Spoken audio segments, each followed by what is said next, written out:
తిరిగి BCN news కి స్వాగతం. ప్రపంచంలో జీవిత బీమా అందించే కంపెనీలో భారత జీవిత బీమా సంస్థ 4వ స్థానంలో ఉందని ఎల్ఐసి ఏఓఏ రాష్ట్ర కమిటీ కార్యదర్శి గొట్టపు రవికిషోర్ అన్నారు. ఏలూరు జిల్లా భీముడోలులో ఎల్ఐసి ఏఓఐ ఈసీ సభ్యుల ప్రమాణ స్వీకారం కార్యక్రమానికి రవికిషోర్ ముఖ్య అతిథిగా పాల్గొన్నారు. ఈ సందర్భంగా భీముడోలు శాఖ ఏఓఐ అధ్యక్షులుగా కమ్మెల సుబ్బారావు, కార్యదర్శిగా తలగళ్ల శ్రీనివాసరావు, కోశాధికారిగా చీమకుర్తి హనుమంతరావు, ఈసీ సభ్యులుగా 11 మంది ప్రమాణ స్వీకారం చేశారు. అనంతరం రవికిషోర్ మాట్లాడుతూ ఏజెంట్లను నిర్వీర్యం చేసేలా కేంద్ర ప్రభుత్వం అవలంబిస్తున్న విధానాలపై నిరంతరం పోరాటం చేస్తున్నామని అన్నారు. ఈ క్రమంలో జూలై 9న దేశవ్యాప్తంగా కార్మిక కర్షక హక్కుల సాధనపై ఆందోళన కార్యక్రమాన్ని చేపట్టనున్నట్లు పేర్కొన్నారు. 1956లో 5 కోట్లతో ప్రారంభించి ఈ రోజున దాదాపు 56 లక్షల కోట్లు అన్నది సంపద అన్నది ఎల్ఐసిగా ఉంది. మరి అలాంటి సంస్థని ఈ యొక్క కేంద్ర ప్రభుత్వం ఏదైతే ఐపీఓ పేరుతో ఇవాళ తీసుకొచ్చి ఎల్ఐసి నిర్వీర్యం చేసి వాళ్ళ కార్పొరేట్స్ కి అప్పచెప్పే విధానాలన్నది ఎల్ఐసి ఏఓగా మనం తీవ్రంగా ఖండిస్తా ఉన్నాం. ఎందుకంటే ఎల్ఐసి అన్నది దేశ ఆర్థిక రంగంలో చాలా కీలక పాత్ర, చాలా వెనుముకగా ఉంది.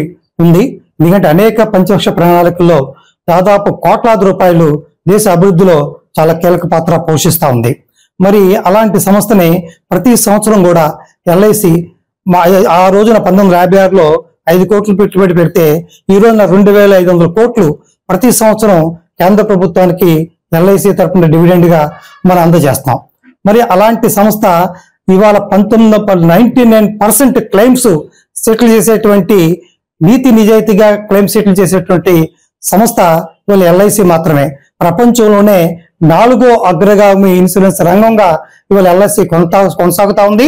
అట్లాంటి సంస్థనే మరి కేంద్ర ప్రభుత్వం వాళ్ళ విధానాల వల్ల మరి ఎల్ఐసి నిర్వీర్యం చేసే విధానాలన్నీ కూడా ఏవేగా తీవ్రంగా ఖండిస్తూ ప్రభుత్వ రంగ సంస్థలని కాపాడాలి అన్న జయంతోనే ఎల్ఐసి ఏవేగా మనం ముందుకెళ్తా ఉన్నాం.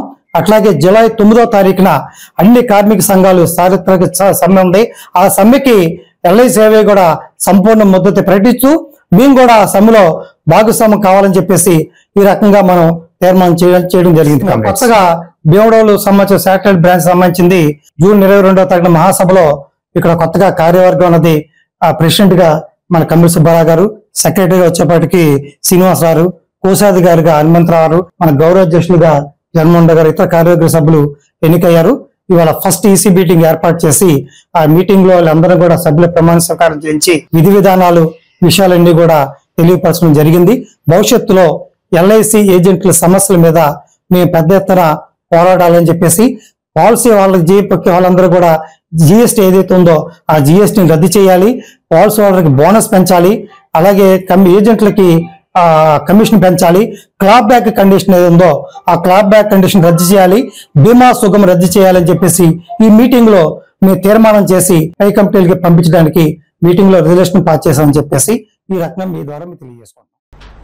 దక్షిణ భారతదేశంలో ప్రముఖ పుణ్యక్షేత్రంగా విరాజిల్లుతున్న సింహాచలం శ్రీ వరాహలక్ష్మి నృసింహస్వామివారి ఆలయంలో భక్తుల కోలాహలం నెలకొంది. భక్తుల హరినామ స్మరణలతో సింహగిరి పులకరించింది. సింహాద్రినాథుడు జన్మ నక్షత్రం స్వాతిని పురస్కరించుకుని ప్రత్యక్షంగా పరోక్షంగా పలు జంటలు స్వామివారి స్వాతి హోమాన్ని వీక్షించారు. ఆలయ అర్చకులు తెల్లవారుజామునే సింహగిరిపై ప్రభాత ఆరాధనలు పూర్తి చేశారు. తదుపరి సుదర్శన స్వామిని ఆలయ మండపంలో ఆశీనులు చేసి ఒకవైపు సర్వాభరణాలతో గోవిందరాజు స్వామి, మరోవైపు శ్రీ సుదర్శన చక్ర పెరుమాళ్లు వేద మంత్రాలతో మృదు మధుర మంగళ వాయిద్యాల నడుమ శాస్త్రోక్తంగా కలశారాధన, మండపం, బింబారాధనలు పూర్తి చేశారు. అనంతరం భక్తులచే స్వామివారి అష్టోత్తర శతనామావళి పూజ చేయించారు.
విద్యాశాఖ మంత్రితో మాట్లాడే అవకాశం తమకు కల్పించాలని కోరుతూ ముఖ్యమంత్రి ఇంటి వద్ద యోగా టీచర్లు నిరసన చేపట్టారు.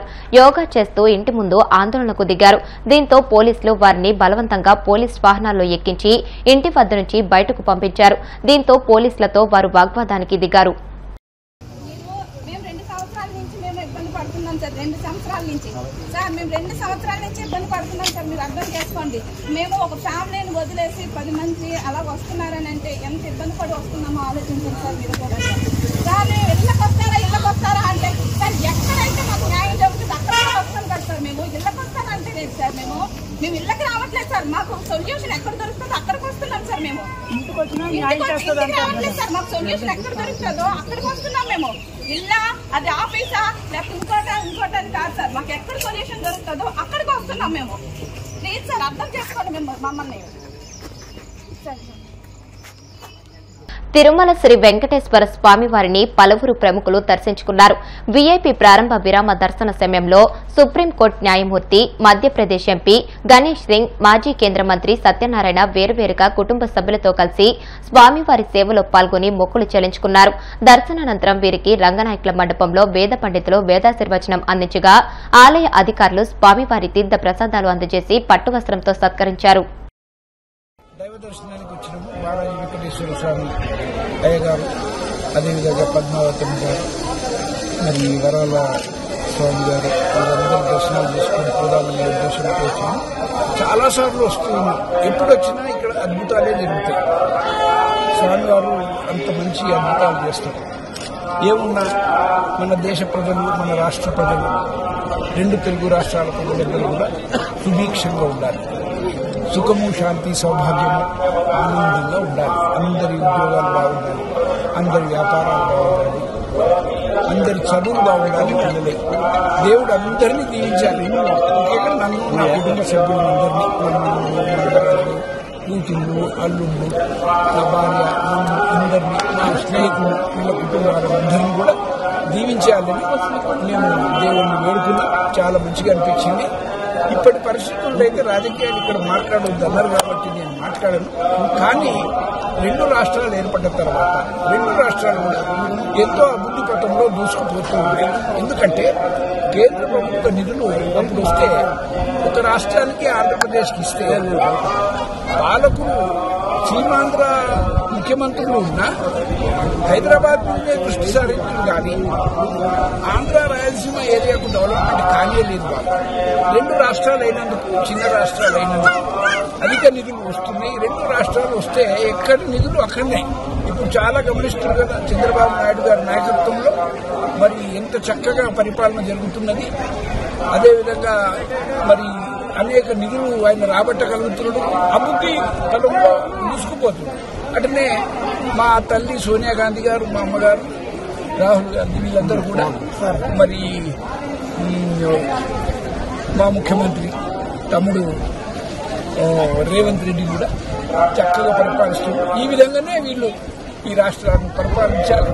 మన ప్రభుత్వాలు వస్తుండాలి. మేమందరం కూడా రాజకీయంగా కూడా యాక్టివ్ ఉండాలి. ప్రజలను కాపాడుతూ ఉండాలి. మా కుటుంబాలు బాగుండాలి, మా పిల్లలు బాగుండాలి. అందరూ పదంలో ముందుకు నడవాలని దేవుని ప్రార్థించాలి. మీ అందరికి కూడా శుభాకాంక్షలు. వార్తలు ముగించే ముందు ముఖ్యాంశాలు మరొకసారి.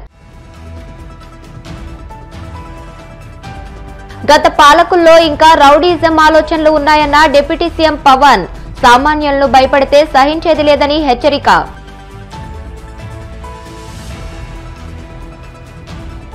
దమ్ముంటే బ్రాహ్మణ సంక్షేమంపై చర్చకు రావాలి. వైసీపీ నేతలకు టీడీపీ రాష్ట్ర బ్రాహ్మణ సాధికార సమితి కన్వీనర్ బుచ్చి రాంప్రసాద్ సవాల్.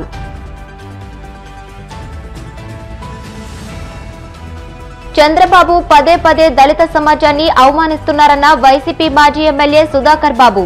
ఆయన వ్యాఖ్యలపై రాష్ట్ర వ్యాప్తంగా పోలీస్ స్టేషన్లో ఫిర్యాదు చేస్తామని వెల్లడి.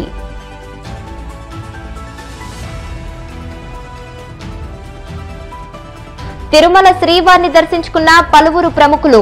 ఆలయ మర్యాదలతో స్వాగతం పలికిన అధికారులు. ఈ వార్తలు ఇంతటితో సమాప్తం. మరిన్ని వార్తల కోసం BCN digital YouTube channel, Facebook page ని ఫాలో అవ్వండి. అప్డేటెడ్ వార్తల కోసం ప్లీజ్ సబ్స్క్రైబ్.